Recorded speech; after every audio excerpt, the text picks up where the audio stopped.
Special thanks, of course, to Cars of Somerset for providing the vehicle in this review, and for those of you who would like to check out maybe this vehicle's details or other vehicles that they have for sale, or even get them to find you a vehicle across the UK, then of course, check out the link right below this video in the description to see all of those details.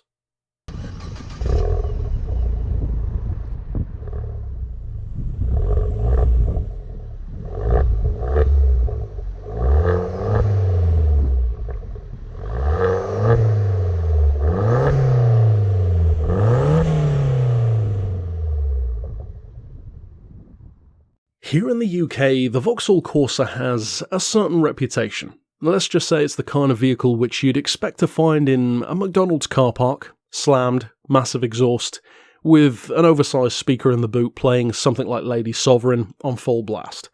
That doesn't mean, though, that you can't make a good one, or at least a fast one. Now, the question here is not, is it fast, because it is, but is it good?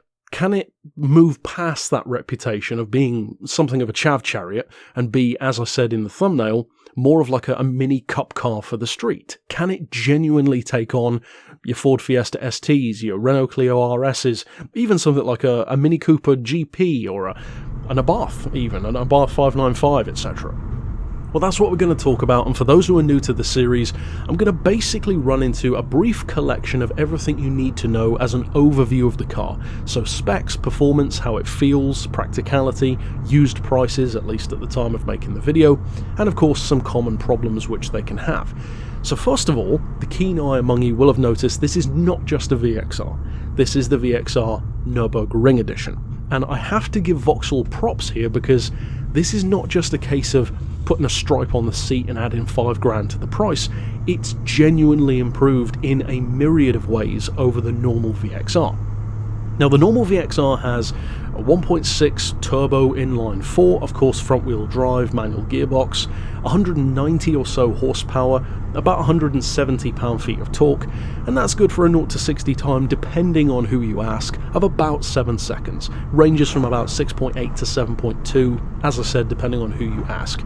Top speed-wise, around 140 miles an hour, and used prices are, let's say, pretty cheap, generally speaking, for a car of its caliber at least. Now this one, as I said, is improved more. You still get a 1.6 turbo 4, of course still front-wheel drive, still a manual, but the power is up from 190 to about 202, and the torque is up from 170 pound-feet to about 207, which, for those who prefer Newton meters, is up from 230 to 280.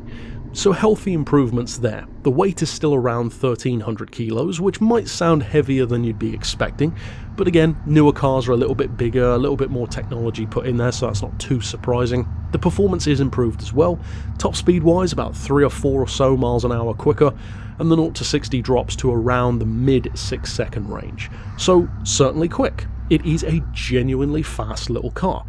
But obviously there's more to being fun, there's more to being good than just being fast. There are plenty of fast cars which aren't necessarily great or fun in any particular way. Now, what are the other improvements? Because more power is good, less weight, more torque, this is all the kind of boxes you want to be ticking, but what actual changes are there in terms of character, cornering, feel? Well, the brakes are improved with the Brembos that this one is using, the stability system and the ABS systems are improved as well. It has Remus exhaust pipes, the pretty distinctive twin pipes instead of the central triangular one on the normal VXR.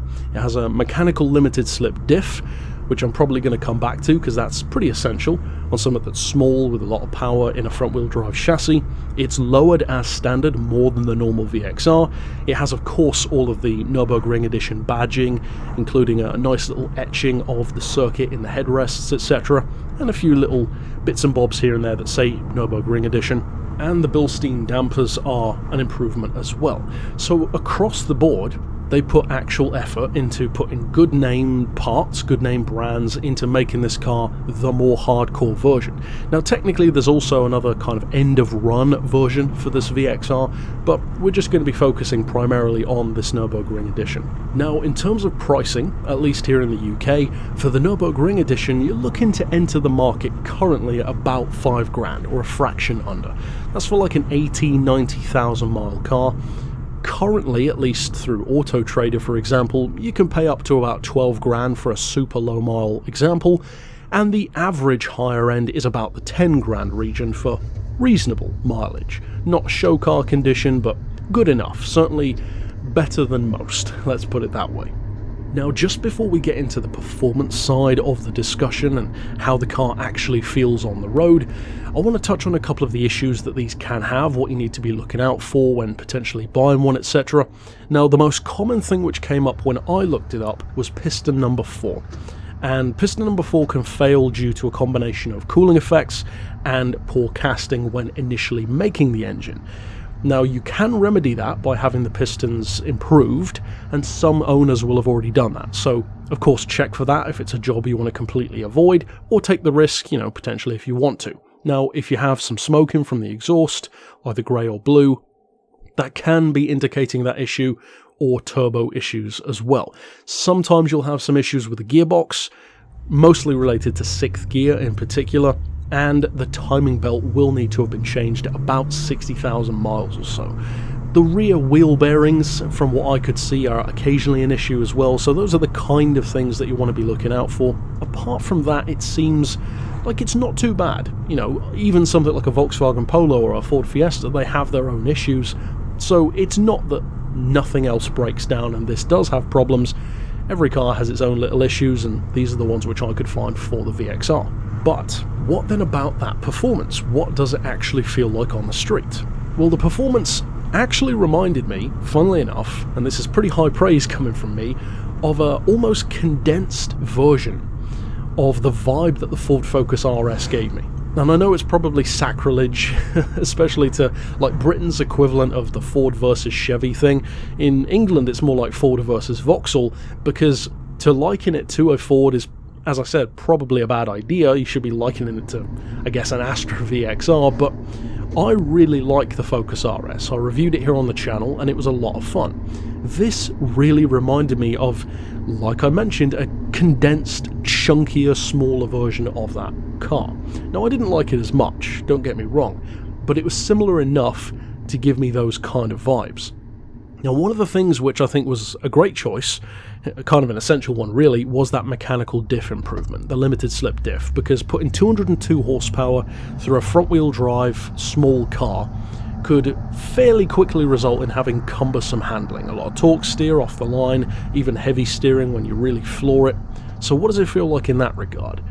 Well, put simply, you don't need to worry. This thing is great through corners. It was a huge amount of fun, and it's really where you can feel the benefit of how much smaller a Corsa is than something like the Ford Focus RS. Of course, get out on the open road, and a car like this obviously doesn't stand a chance against something like the Focus RS. It's a different caliber of hot hatch.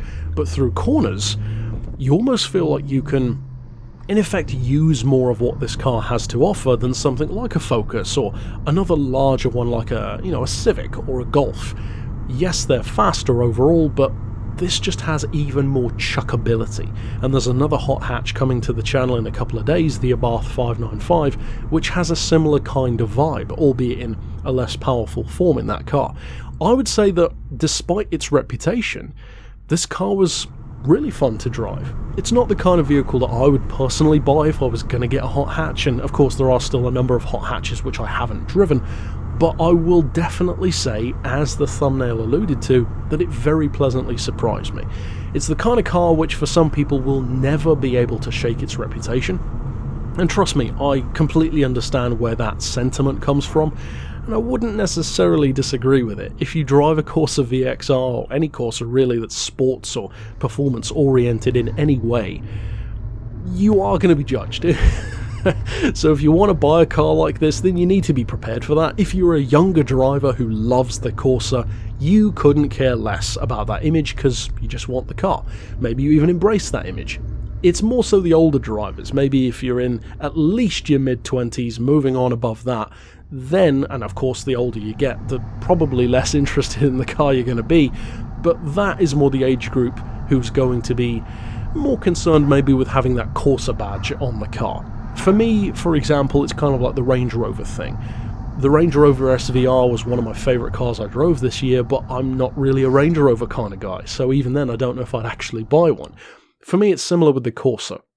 It's a great little motor, but the biggest drawback is the reputation, at least here in England, that the Corsa has.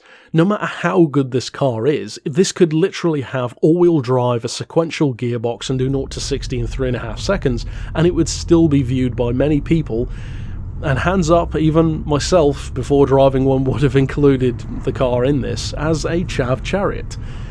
And that's never going to change, because it just is that car. And I think Vauxhall have made some attempts to move away from that with other vehicles, such as, for example, replacing the Vectra with the Insignia and the associated VXR of that one.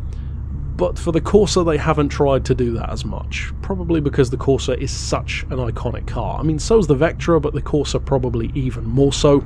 And, I mean, it gets the sales, so clearly the people who do buy them do love them. Ultimately, though, I was very, very happy with the experience of this car. It certainly exceeded my expectations, and to be clear, I never expected it to be bad.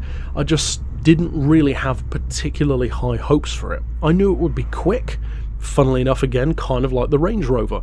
I knew it would be quick, I knew it had decent power, I knew it was a hot hatch, so on a certain level it had to be good enough to compete with a number of those other great rivals from Renault and Volkswagen, etc. Ford, of course, its best rival. But I just didn't expect to be wowed.